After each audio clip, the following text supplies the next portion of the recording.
ിരിക്കുന്നത് ആ പരാതികൾ ഇനിയും പലതും വരും.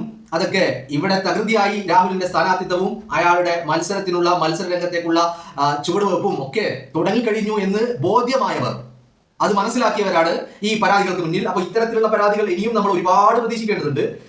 ഈ ഒരു പരാതിയിൽ ഒതുങ്ങൂല. ഇനിയും കൃത്യമായ ഇടവേളകളിൽ പരാതികൾ വന്നുകൊണ്ടേയിരിക്കും. അത് വലിയ ചർച്ചകളുമാകും എന്നുള്ള കാര്യത്തിൽ ഒരു തർക്കവുമില്ല. ചർച്ചകൾ എന്ന് പറഞ്ഞാൽ ഞാൻ പറയുന്നത് പൊതുസമൂഹം അതിനെ വലിയ കാര്യത്തോടെ ചർച്ച ചെയ്യുമെന്നല്ല, മറിച്ച് ചാനലുകളിൽ അത് വലിയ ചർച്ചയായിട്ട് ഇനി വരുന്ന 2026 നിയമസഭാ തെരഞ്ഞെടുപ്പ് വരെ, അത് കഴിയുന്നത് വരെ ഈ ഒരു വിഷയം വീണ്ടും സജീവമാകും എന്നുള്ള കാര്യത്തിൽ ഒരു തർക്കമില്ല. അപ്പോൾ അതവിടെ നിൽക്കട്ടെ. നമ്മൾ അതിനെ കുറിച്ച് സംസാരിച്ചു കഴിഞ്ഞതാണ്.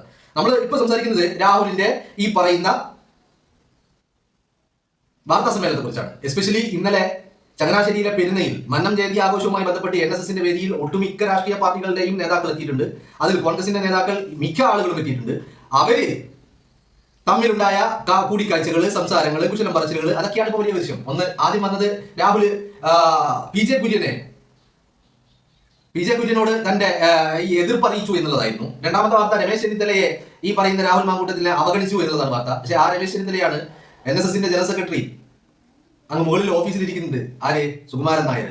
അതുകൊണ്ട് രാഹുൽ നീ പെട്ടെന്ന് പൊക്കോ എന്ന് രാഹുലിനോട് രാഹുലിനെ പറഞ്ഞു വിട്ടതും രമേശ് ചെന്നിത്തലയാണ് എന്നുള്ള കാര്യം നമ്മൾക്ക് കാണാത്ത പലതും നടന്നിട്ടുണ്ട് എന്ന് പറയാൻ വേണ്ടി മാത്രമാണ് ഇതൊക്കെ പറയുന്നത്.